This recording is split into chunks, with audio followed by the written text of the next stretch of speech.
Bonjour, bienvenue sur les routes de l'IBMI. Je suis très heureux de vous retrouver ici pour vous partager l'utilisation toujours dans Code4i, mais utilisée en mode local, dit en mode local, c'est-à-dire que les membres, enfin les sources seront stockées sur des fichiers, dans des fichiers qui seront sur notre PC, ensuite déployés sur un IBMI pour être compilés et donner lieu à des objets sur l'IBMI. La dernière fois, nous avons vu ce que j'appelais surtout le mode dit natif, que permet aussi le Code4i, c'est-à-dire Code4i permet aussi de travailler en mode natif, c'est-à-dire qu'on travaille directement sur des membres sources de l'IBMI. Là, aujourd'hui, nous allons coder en local pour utiliser, on va dire René, en global. Alors je vais vous faire un rapide descriptif de la solution sur ce croquis avant de vous faire voir la démonstration dans le code. Sur la partie gauche de mon écran, on a la partie Visual Studio Code avec Code4IBMI sur notre PC. Sur la partie droite, nous avons la partie IBMI, avec la distinction entre le mode natif et l'IFS. Alors comment ça va se passer quand on va développer justement dans un mode dit local? En fait, on va éditer nos sources, en fait, directement sur notre PC. Une fois qu'on a édité notre source, on va, je vais utiliser notre couleur, ça sera mieux, peut-être même un plus gros trait. On va faire un déploiement sur l'IFS de nos sources, de nos fameuses sources.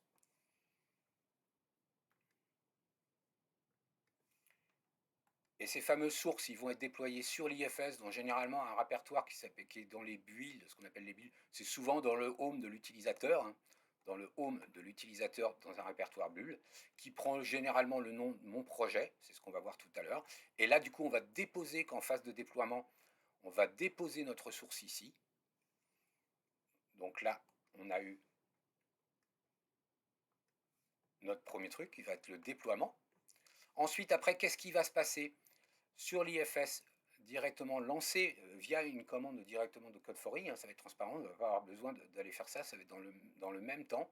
Ça va compiler à partir de ce source qui se trouve ici, et ça va déposer notre programme ici directement. Ça, c'est la deuxième phase. En fait, voilà.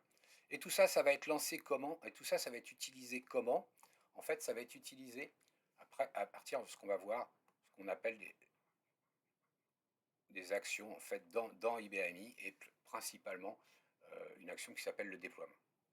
Voilà comment ça se passe en mode local. Alors attention, bien sûr, de ce fait-là, vous pouvez remarquer qu'ici, on aura notre fichier source reste ici, en fait, sur la partie, il reste sur notre C, hein, enfin sur notre PC plutôt. Il est aussi, on peut le retrouver dans l'IFS, mais dans aucune manière, on peut avoir notre source dans PDM. Donc ça, il faut quand même faire attention, il faut bien noter dans cette pratique-là ce que ça fait. Donc bien sûr, si on souhaite, alors ça on verra par la suite, mais si on souhaite travailler en mode mix, c'est-à-dire travailler avec des gens qui utilisent SEU et PDM, il faut faire très attention avec cette solution-là, parce que les sources se trouveront ici et pas ici. Voilà. Donc je vous retrouve tout de suite sur une connexion pour vous faire voir un peu comment ça va, et on va continuer avec notre fameux super programme. Et nous nous retrouvons dans mon espace de travail, hein, sur ma session Windows. Première chose, je vais lancer Visual Studio Code en lançant directement, vous voyez, à partir des icônes. Je vais faire une nouvelle fenêtre, ça va lancer une nouvelle instance de Visual Studio Code sans préciser de workspace entre guillemets, puisqu'on fait directement comme ça. Et là justement, il va s'attendre à ce que moi tout de suite j'aille ouvrir quelque part un dossier en guise de workspace. La notion de workspace au niveau de Visual Studio Code est très très proche, très très reliée au répertoire. Donc là, qu'est-ce que je vais faire? Bah, moi, je lui dis, on va ouvrir un folder, bon, un répertoire. Je vais lui préciser ici, je vais aller naviguer dans mon répertoire où je stocke tous mes projets, en fait, voilà. Et donc là, je vais créer un nouveau dossier. Ça sera du nom, en fait, que je vais lui donner le nom que je voudrais donner à mon projet. Je vais l'appeler test. Voici, on va faire test code local. Test code local. Je fais entrer. Voilà, il me l'a sélectionné. Vous voyez, je l'ai bien dans mon dossier. Je fais hop, il va se relancer entre guillemets en ouvrant le workspace en fait dédié dans mon dossier. Vous voyez, ici, il m'a donné le nom du workspace. Enfin, on peut dire que c'est un workspace, hein, c'est un abus de langage, mais c'est pas tellement bien grave. Vous pouvez remarquer ici qu'il n'y a rien. Voilà, donc là je suis parti pour faire du développement en mode local avec Visual Studio Code. On ne parle pas encore d'IBMI. Maintenant, je me dis, bah ouais, mais finalement, moi, je veux travailler sur l'IBMI, donc qu'est-ce que je vais faire? Bah, je vais utiliser mon extension préférée, hein. Je vais utiliser Code4i. Voilà. Avant de lancer Code4i sur une connexion, je vais vous préciser ce qui va se passer, parce que ça va un peu vite, donc je préfère vous le dire avant, entre guillemets. Alors, quand je vais initier la connexion de Code4i, une nouvelle connexion, il va me proposer la liste des connexions, je vais en choisir une, il va se dire, lui, ben, on est dans un workspace local, hein, de Visual Studio Code. On a choisi une connexion. Il va nous proposer des différentes choses qu'on va pouvoir accepter ou refuser, voilà, mais qui pourront nous aider à nous à développer en mode local. Et pour développer en mode local, finalement, on a besoin de trois choses. Un, on a besoin de préciser sur où c'est que vont être créés nos objets sur l'IBMI. Donc ça, c'est la curlib qui va s'occuper de ça. En fait, il y a une curlib qui est précisée au niveau de notre connexion, hein, de nos connexions, de nos paramétrages. Il va nous la proposer, il va dire, est-ce que c'est celle-là que tu veux? Ok, c'est celle que tu veux, on fait par défaut, on laisse. Ensuite, il va nous dire, là, tu es en local, mais moi, par exemple, pour aller déployer sur un IBMI, moi, j'ai besoin d'avoir un répertoire sur l'IFS pour stocker les sources en passage, entre guillemets, avant compilation. Et donc, par défaut, il va nous proposer, il va nous dire, bah, moi je suis l'utilisateur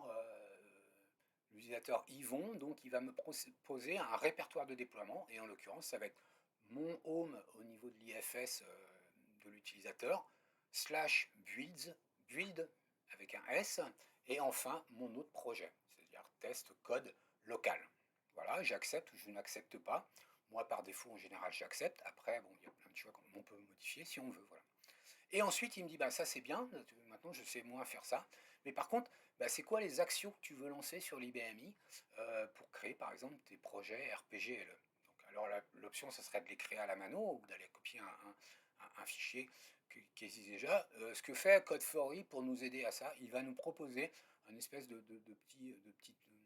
une fenêtre où on va choisir sur quel type de fichier on veut travailler, des RPGLE, du SQL, et on va sélectionner et il va nous créer nos actions par défaut.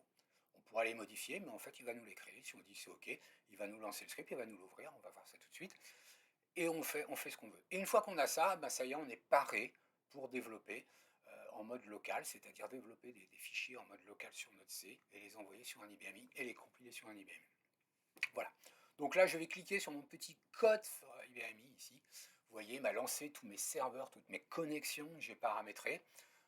Aujourd'hui, on va travailler sur Novi 400. Enfin, sur Pub 400, Novi 400 chez Pub 400. Donc je vais le lancer, vous voyez, je crée sur le... Hop. Et ici, il va me faire tout un tas de trucs. Tout un tas de trucs. Vous voyez, il me précise, alors pour créer les actions, il me dit que la current, elle est bonne, je la laisse. Et là, il me demande pour créer le workspace. Je lui dis oui, crée-moi le workspace. Et maintenant, je vais lui dire oui, lance-moi le setup pour aller créer mes actions. Donc là, on a un peu de temps. Je vais tout de suite vous parler du workspace. Non, si. Je vais parler du workspace. Ouais, alors j'ai fait une erreur, j'aurais dû aller tout de suite parce qu'il l'a fermé du coup, mais c'est pas grave, comme ça je vais vous faire voir la manière de relancer ce petit écran. Donc voilà, qu'est-ce qu'il a fait? En fait, ici, il m'a créé, vous voyez, le dépôt test code local. Bon, il n'y a rien dedans, mais il m'a déjà créé le dépôt sur l'IFS. Donc en fait, comme ici, vous voyez, c'est pour ça que je vous dis, il faut pas faire d'autres actions. Quand il vous propose ça, il faut y répondre. Mais néanmoins, si on ne l'a pas ou qu'on revient dessus, qu'on veut le revoir, il y a toujours des possibilités pour relancer les actions des extensions, c'est-à-dire les commandes des extensions. Et ici, en l'occurrence, il faut faire F1. Je tape la touche F1. Et il me propose ici toutes les commandes qui sont paramétrées pour les extensions. Donc là, par exemple, je vais faire, bon là, on l'a direct dessus. Par exemple, je vais vous faire voir, j'ai installé par exemple Draw.io, l'extension Draw.io qui permet de faire des diagrammes, en fait, directement. Vous voyez, là, c'est toutes les options qu'il y a dans Draw.io. Donc c'était juste pour vous faire voir les recherches. Là, moi, par exemple, je sais que c'est au niveau d'IBMI. C'est une action d'IBMI. Vous voyez, je tape IBMI, il me propose toutes les actions qui se retrouvent dans cette truc. Donc moi, qu'est-ce qui m'intéresse ici, c'est de relancer le truc pour choisir les actions. Je le relance ici. Il me propose un petit icône et moi je vais lui dire, bah, moi j'ai envie de faire du RPGLE. COBOL, ça m'intéresse pas. Le C, ça m'intéresse pas. C'est voilà, potentiellement des scripts CL, des commandes, du SQL et pourquoi pas, ma foi, des services, des programmes de service. Il y a deux autres options là qui correspondent à des scripts de déploiement pour déployer des projets un peu plus complexes sur l'IBMI. Là, on sort un peu enfin, on sort pas du mode local, mais on sort du mode local simple. Là, on est vraiment dans le mode local simple, qui correspond déjà à une grande majorité des cas. Et on va rester dessus. On fera des vidéos ultérieurement, justement, pour parler de ces choses-là, pour parler de la mise en place aussi de Git, qui est une étape après, juste après, utiliser le mode simple. Voilà. Donc je fais OK.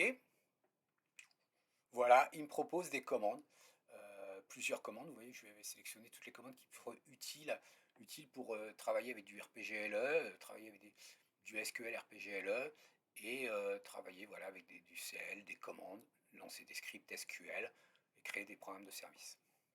Ce qu'on peut remarquer, elles sont toujours pareilles, hein, c'est toujours une action, en fait, elle a un nom, c'est celle ici, c'est celle qu'on pourrait potentiellement retrouver, vous savez, en faisant F1 par exemple, ou en CTRL E surtout. Et ici, il y a des commandes. Ça, c'est la commande en fait qui va lancer sur l'IBMI pour à la fin de créer mon objet en fait. Alors voilà. Ici, vous voyez, elles sont toujours des variables. Les variables qui sont importantes pour nous. Déjà, la première variable, c'est la curlib, hein, c'est où on veut créer l'objet en fait. Le name, ben, ça va être quoi le nom de l'objet? Par l'occurrence, cette variable name elle va être chargée grâce au nom de notre fichier. Par exemple, si c'est hello.rpgle, et ben, le programme, le name, ça va être hello, quoi. Le source, enfin, ça c'est où se trouve le fichier source sur l'IFS. Et comme on a dit, alors il est constitué du répertoire de déploiement, le fameux home, home utilisateur slash build slash nom du projet, en fait, entre guillemets, et aussi le fameux Hello RPG, par exemple, si je suis en train de lancer une action depuis le programme Hello RPG. D'autres paramètres. Bien sûr, on peut changer ces paramètres, c'est juste une proposition. Hein. C'est vraiment on est du mode, voilà, du mode script, hein, on peut modifier. Ici, on a deploy first. Alors, deploy first, ça veut dire quoi? Ben, il est à trou. Ça veut dire que quand toi, tu vas vouloir lancer cette action au niveau de Visual Studio Code, ben, qu'est-ce qu'il va faire? Il va d'abord déployer le fichier depuis notre PC dans le répertoire de déploiement sur l'IFS. Et ensuite, il va lancer cette action. Excusez-moi. Voilà. Et enfin, un environnement qui est important, c'est l'ILE, mais c'est surtout l'extension. En fait, il va choisir, vous allez voir tout à l'heure, il va choisir en fonction du type de l'extension que j'ai précisé au niveau de mon fichier. Voilà. Une fois que j'ai fait ça, j'ai fait CTRL S. J'ai mon répertoire de déploiement, j'ai mon action, et ici, vous voyez, j'ai ma current ici, j'ai tout pour pouvoir commencer à travailler en mode local avec Code4Io. Donc ici, je retourne dans mon environnement, je vais lui créer un folder. Voilà, je vous engage quand même à faire ça, c'est mieux pour trier que RPGLE, bon, par exemple. Voilà, et ici dedans, je vais lui créer mon fameux super programme RPGLE. Et comme j'ai pas beaucoup de pulpe créative aujourd'hui, je vais aller copier directement le source pour éviter de faire des erreurs. Voilà. Non, j'ai pas fait CTRL C, CTRL A, CTRL C. Voilà. Donc je crée le source. Vous voyez, Carquefou, machin, tout ça. Voilà. Une fois que j'ai fait ça, CTRL S, bon, bien sûr, pour le sauvegarder, je peux lancer mes actions. Pour lancer des actions, il faut faire CTRL E. Vous voyez, il lance des actions, justement, les fameuses actions en fonction de l'extension qu'on voit ici, RPGLE. Donc lui, qu'est-ce qu'il fait? Il lance 3 actions. La première action qui se trouve ici, Create RPG Programme, Create RPG Module. Et enfin, la dernière qui est générique, qui est globale, ça veut dire qu'elle prend toutes les extensions. Créer un programme de service. Donc ici, je vais faire CTRL E. Et je vais lui dire, moi, je veux créer un programme. Qu'est-ce qu'il fait là? Il me propose plusieurs, vous voyez, sélectionner la méthode de déploiement. Parce que la première chose, comme il y a déploy first au niveau de mon action, il faut d'abord qu'il déploie le source. Ici, vous voyez, il va me répertorier. Ici, il me dit dans des espèces des fichiers qui ont été modifiés. Il y en a 4 depuis la dernière fois que j'ai déployé. Il y a d'autres dossiers qu'on verra, mais c'est des dossiers qui sont plus, qui ont plus de sens en fait quand on utilise Git en fait. Et voilà. Alors ce que je conseille en fait en général, c'est quand on a créé des dossiers, des QRPGL et tout ça, c'est toujours à faire un déploy all en premier, parce que j'ai remarqué qu'il y avait des petits soucis avec les dossiers en fait, quand on fait un déploiement seulement des trucs changés. Donc là je fais un déploy all, vous voyez, il va aller me créer tous mes dossiers, il va me déployer toutes les ressources et il me compile mon programme. Première chose, comment on va voir qu'il nous a compilé le programme en fait, ce qu'il a fait, c'est d'abord on va aller voir ici, je vais vous faire voir qu'ici il a été déployé tous les fichiers, hein, il a été déployé toute l'intégralité de tous mes fichiers, et surtout mon source en fait, qui se trouve ici. Ensuite, il l'a compilé. Je vais lancer un terminal ici. Et je vais essayer de vous faire voir. Voilà. On va faire ça plus grand dans les outputs. Et je vais sélectionner l'output de code for i, en fait, si je le trouve. Voilà. Et vous voyez, il me lance programme Hello, placé en liberté, créé à 12h38. Alors, 12h38, alors qu'il est 14h39, c'est parce que sur Pub 400, on a 2 heures de différence. Voilà. Vous voyez, il me dit bien que c'est Pub 400. Donc qu'est-ce qu'on va faire maintenant? Eh ben, on va aller lancer ce fameux programme sur une session 5250. Voilà, je suis sur une session 5250. Voilà, il n'y a pas, bon, les sources, il n'y a pas lieu de les avoir ici. Voilà, et je vais faire un DSP OBJD, bon, juste histoire de vous faire voir, hein, mais je pense que vous me faites confiance. Et c'est un étoile PGM. Vous voyez, il a été déployé dans ma curlib. Si je fais 5 en fait ici, c'est bien celui à 12h38 en fait qui a été déployé dans ma curlib. Et si je le lance,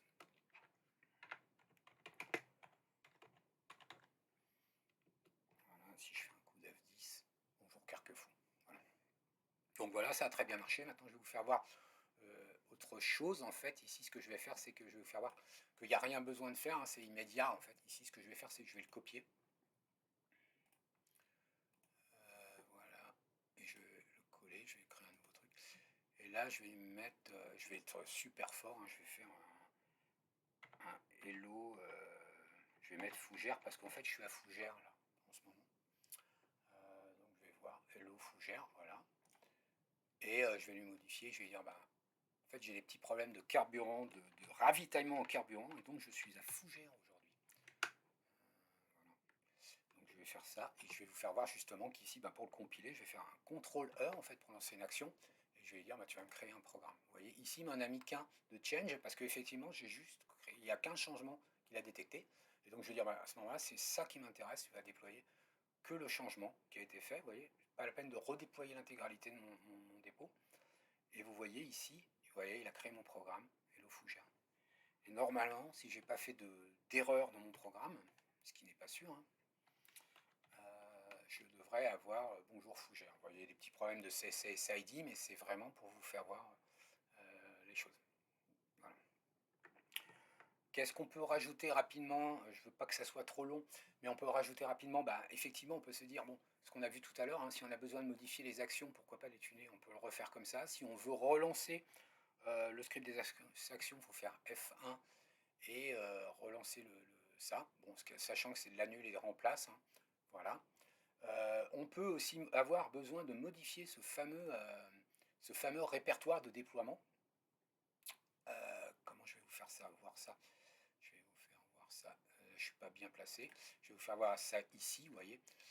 Je vais vous faire un test. On va faire un test. Ce que je vais faire, c'est que je vais créer dans Build. Je vais créer un ici. Je vais créer directory. Voilà. Je vais l'appeler TST fou. Soyons fous. On va faire TST fou. Voilà. Donc ça, je fais ici. Il a dû me le créer. TST fou. Voilà. Il est vide. Forcément. Excusez-moi. Et ici, lui, alors, première façon, c'est de faire ça. Je clique droit ici et je lui dis que tu vas être le script de déploiement au niveau du workspace. Première chose. Ou ici, je peux faire CTRL-E. Non, pas CTRL-E, je dis n'importe quoi. C'est pas ça que je voulais faire. Non. CTRL-F. Non, F1. Décidément, F1 et je lui dis, comme c'est un truc de déploiement, je vais lui faire déployer, bien qu'il était dans la liste. Hein, je ne sais pas si vous avez remarqué. Voilà. Bon, moi c'est IBMI, hein, c'est pas du Docker, c'est une autre extension que j'utilise. Voilà, et je peux lui mettre mon répertoire ici. Je vais le faire directement de là pour voir si ça marche, mais ça marche, j'ai déjà fait, je crois. Et voilà, et il m'a changé, vous voyez, il m'a mis test tout, et je peux lui dire, bah, tu vas déployer maintenant. Voilà. Et il me dit, qu'est-ce que tu veux déployer? Bah, je veux tout déployer. Voilà, il déploie tout. Il n'a pas fait de compile parce que j'ai pas lancé d'action. Vous voyez, il n'a pas fait comme tout à l'heure, normal. Là, j'ai fait qu'un déploiement pur et simple. Et là, si je refais ça ici, normalement, si tout va bien, il a tout déployé. Vous voyez l'intégralité de mon truc. Voilà. Voilà tout ce que je voulais vous dire. En fait, j'espère que ça va pas être trop long. En tous les cas, voilà pour un mode local simple, en utilisant du développement directement depuis son poste de travail sur un PC, sur un Windows, sur un Linux, sur ce qu'on a en fait, et en allant compiler sur l'IBMI en fait, en passant par un répertoire de déploiement, mais qui je le rappelle, hein, c'est juste un répertoire de déploiement, un répertoire technique en fait pour permettre de compiler. C'est en aucun cas un référentiel de nos sources, hein, de type SEU ou PDM par exemple si on veut travailler avec d'autres personnes. Mais ça, on verra ça par la suite, comment on peut mettre en place d'autres technologies, enfin, ou d'autres, surtout d'autres process. Là, on va rentrer un peu dans l'organisation maintenant, parce que là, justement, on était encore en mode mix, on est à la limite, on n'a pas besoin de réorganiser. Là, quand on commence à faire ça, effectivement, il va falloir commencer à se réfléchir, à se dire, si on travaille avec d'autres gens qui sont sous SEU, nous, qu'est-ce qu'on fait? Les sources, comment on fait, quoi. Voilà. Je ferai peut-être une petite vidéo rapide pour vous faire part de mon expérience là-dessus, puisque je fais ça depuis quelques temps maintenant. J'ai fait ça même dans le caractère de production, hein, sur la production en fait. Donc voilà, je vous remercie et je vous souhaite à très bientôt sur les routes de l'IBMI. Et surtout, je vous souhaite de bonnes aventures. Merci.